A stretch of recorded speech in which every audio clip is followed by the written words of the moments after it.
എടാ കൂവാന, എടാ അവൻ എങ്ങോട്ട് പോടാ? എടാ അവനെ കാണുന്നില്ലല്ലോ. എടാ നിനക്ക് ആളെ പിടികിട്ടിയ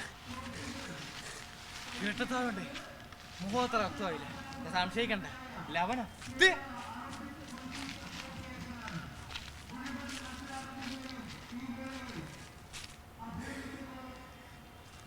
ഞാൻ പവിത്രൻ.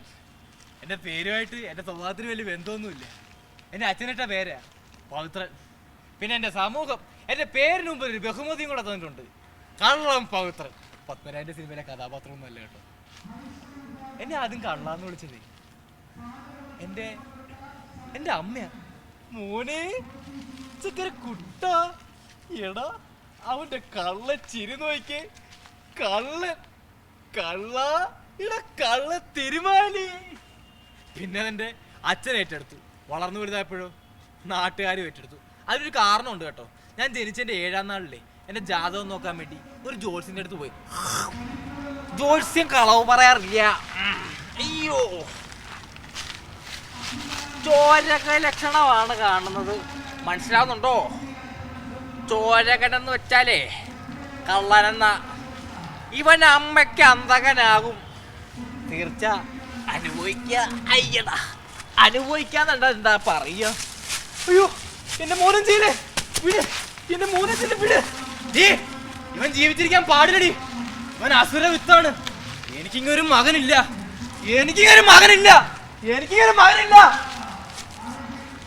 അവഗണിക്കപ്പെട്ട ജീവിതമായിരുന്നു എന്റെ ഭാര്യ. അച്ഛനെന്നെ വലിയ സംശയമായി. വീട്ടിൽ എന്ത് നഷ്ടമായാലും അച്ഛൻ എന്നെയായിരുന്നു സംശയം. ദേവകി എടി, ഞാനിവിടെ 1000 രൂപ എന്തേ? ദേവകി അവരെടുത്തായിരിക്കും. ഞാനിവിടെ 1000 രൂപ എവിടെയാണ് ഒളിപ്പിച്ചു വെച്ചത്? പറയടാ, പറ.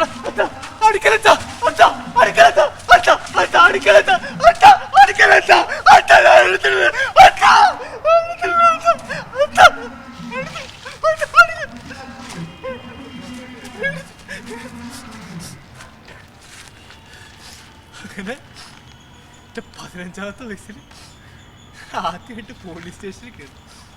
പിന്നെ നാട്ടിൽ എന്ത് കേസുണ്ടായാലും ആദ്യം തപ്പുവരുന്ന എന്നെയാണ്. പിന്നെ നിരപരാധിത്വം അറിയണ ഇരിക്കണ്ടായിരുന്നു. തട്ടുകടയിലെ കാതിരിക്ക കരിയണ്ട് പുള്ളേ, കരിയണ്ട് ഈ ചായയുടെ പെണ്ണും കുട്ടിക്ക് പുള്ളേ ജീവ പരുന്ന ജയിലിൽ കിടന്നെയാണ് ഈ കാതിരിക്ക. കതിമേ അട്ടൊരു കച്ചവടമായിരുന്നു. എന്ത് ദുർഗന്ധം പരുത്തുന്ന മനുഷ്യന്മാരെ സുഗന്ധിപ്പിക്കുന്ന ബിസിനസ്. ഒരു ദിവസം രാത്രിയിലെ ജോലി കഴിഞ്ഞ് വീട്ടിലേക്ക് ചെന്നപ്പാ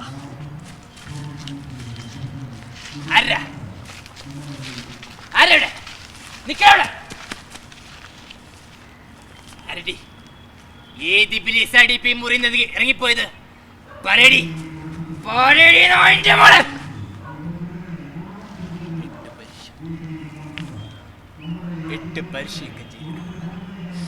നാട്ടുകാർ ശരിയല്ല പുള്ളി. ഇത് പുടി കുട്ടിക്ക് പുള്ളേ ബോംബെയില് മദ്രാസിന് ഇവിടെ കച്ചപ്പ് രക്ഷപ്പെട്ട് ഓ പുള്ളേ ഓ. ആരാ ഈ പാതിരാത്രിക്ക്?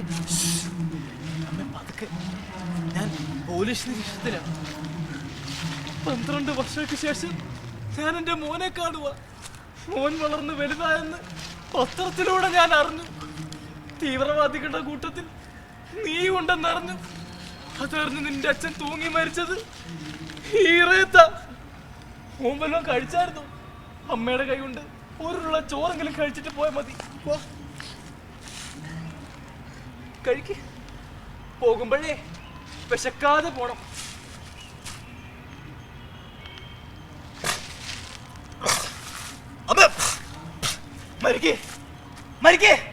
മരിക്കടാ. എനിക്കിങ്ങനൊരു മകൻ വേണ്ട. ഇങ്ങനെ തീവ്രവാദി ലോകത്തിനും വേണ്ട. മരിക്കേ.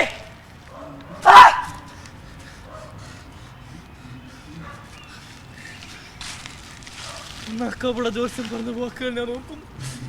അമ്മയ്ക്ക് അന്തകനായി തീരുന്ന മകനായി തീരുമെന്ന്. എന്നാൽ ഞാൻ തിരുത്തി കുറിക്കുന്നു. മകൻ അന്തകനാവുന്ന അമ്മ. പ്രേമുള്ളവരെ, കുട്ടികളുടെ ഭാവി നിർണ്ണയിക്കുന്നത് കപട ജാതകങ്ങളല്ല, മാതാപിതാക്കളുടെ ഇടപെടലുകളാണ്. നന്ദി, നമസ്കാരം.